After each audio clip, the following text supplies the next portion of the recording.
Guys, I'm back. Mild recession in 2023. Article from Zero Hedge. Guys, Bloomberg's Ira Jersey says that the B1 Fed minutes sentiment indicator showed slightly more hawkish and dovish sentences, causing a slight dovish move in the exponential moving average compared with the March meeting. The most prominent theme within the minutes of the May FOMC meeting was the collective caution and the uncertainty around the credit tightening implications from the regional banking crisis, says BMO's U.S. rate strategist Ben Jeffrey. Economic data has seriously disappointed since the last FOMC meeting. Of course, one huge difference between the last FOMC meeting and now that the debt ceilings drama has escalated with June 1st T-bill yields now above 7%. But none of that will be in these minutes, though it's worth noting and reference to Fed help in the case of some government crisis. But we don't expect that. The main issue of note is just how much concern over credit conditions was there to convince most Fed officials to signal an impending rate pause. While there was only mention of the word pause in the minutes, this all fits very much with Powell's clear enunciation at the end of last week that he's learning towards pause. No one is suggesting rate cuts at all. So let's see what was said live and let's get a suggestion or two on how to proceed. Editors roll clip, fair use. Well, with just 1 week to go until the June FOMC meeting, the Fed watch tool is showing a 69% chance for a pause. But where do the committee members currently stand? For a breakdown on that, let's bring in Yahoo Finance's Jen Schomburger. Jen, feels like the momentum has really swung in the expectation of a rate hike here. What are we looking at? Hey there, Akiko. When the Federal Reserve sits down to decide whether to raise interest rates again next week, it will likely be a game time decision. Fed Chair Jay Powell has said that interest rate decisions will be made on a meeting-by-meeting basis. With a key data point, the Consumer Price Index for May due out next Tuesday, the first day of the Fed's policy meeting, officials will need to decide whether the 10 interest rate hikes done so far will be enough in time to cool inflation or whether more action is needed now. Coming into this June meeting, officials were divided ahead of the blackout period that started on Saturday. In that pause camp, if you will, Fed Governor Philip Jefferson and Philadelphia Fed President Patrick Harker suggested last week that the Fed could pause rate hikes at this next meeting, though both noted that such a decision wouldn't necessarily mean that the Fed is actually done hiking rates.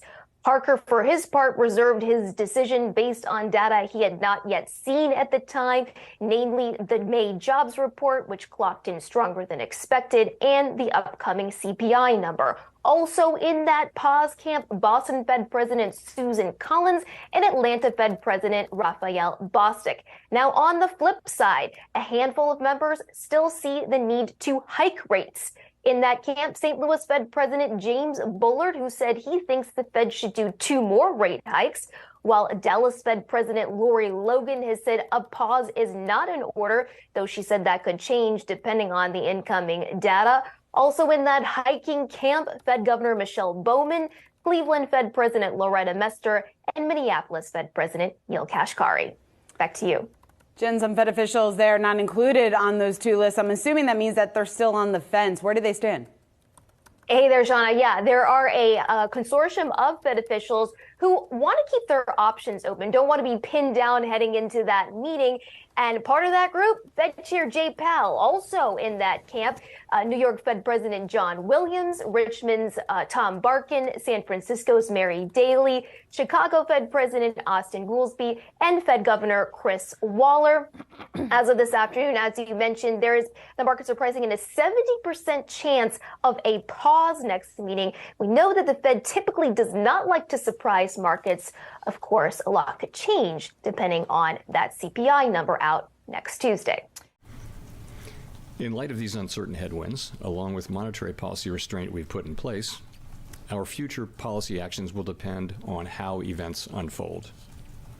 In determining the extent to which additional policy firming may be appropriate to return inflation to 2% over time, the committee will take into account the cumulative tightening of monetary policy, the lags with which monetary policy affects economic activity and inflation, and economic and financial developments. We will make that determination meeting by meeting based on the totality of incoming data and their implications for the outlook for economic activity and inflation. And we are prepared to do more if greater monetary policy restraint is warranted. We remain committed to bringing inflation back down to our 2% goal and to keep our longer-term inflation expectations well anchored. Reducing inflation is likely to require a period of below-trend growth and some softening of labor market conditions. Restoring price stability is essential to set the stage for achieving maximum employment and stable prices over the longer run. To conclude, we understand that our actions affect communities, families, and businesses across the country. Everything we do is in service to our public mission. We at the Fed will do everything we can to achieve our maximum employment and price stability goals. Thank you. I look forward to your questions. Hi, Gina Smilik, New York Times. Thanks for taking our questions. I wonder if you could tell us whether we should read the statement today as a suggestion that the committee is prepared to pause interest rate increases in June. And I also wonder if the Fed staff has in any way revised their forecast for a mild recession from the March minutes. And if so, what a recession like what they're envisioning would look and feel like when it comes to, for example, the unemployment rate. So, taking your question, of course, today our decision was to raise the federal funds rate by 25 basis points. A decision on a pause was not made today. You will have noticed that in the statement from March, we had a sentence that said the committee anticipates that some additional policy firming may be appropriate. That sentence is not in the statement anymore. We took that out, and instead we're saying that in determining the extent to which additional policy firming may be appropriate to return inflation to 2% over time, the committee will take into account certain factors. So that's a meaningful change that we're no longer saying that we anticipate. And so we'll be driven by incoming data, meeting by meeting, and we'll approach that question at the June meeting. Let's get down to business here, folks. We start from down under. If you recall, the Bank of Australia said mission accomplished, just like Jerome Powell. We're going to pause. It's over. Inflation is dead.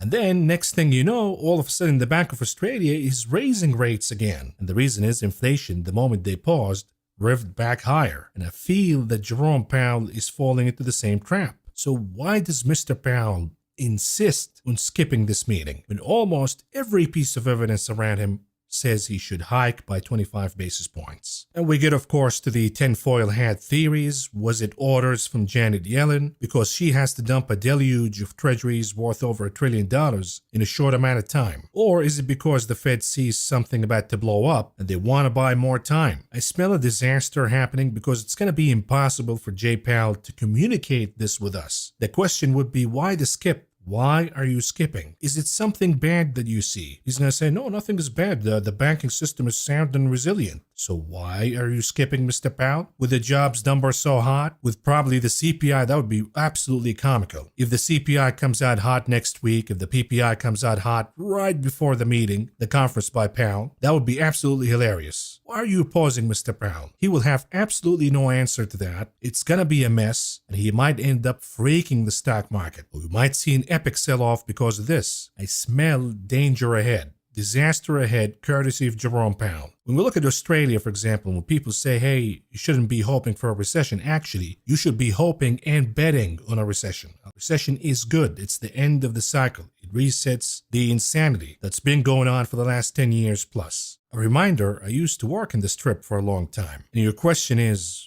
what was your observation before the Great Recession in 2009? What did you see? The answer is, up to the last minute, casinos were bustling, business was hot, and then suddenly, customers stopped showing up. Hey guys, it's Jose, your regular Joe Blow, keeping an eye out and my ears open to the FOMC meetings and the scenarios that can play out. And if you've been watching this channel, we've been preparing for any type of scenario. Let's continue moving forward and adjusting and also adapting. As I said in the past, it's their money. They made it, we play, and we play their game. And I hope these quick clips help us move forward. Thank you guys, as always. Do your own research, and thank you again for letting me do what I do by doing my best to bring you the best. Guys, stay free. It ain't hard to tell. I excel, then prevail.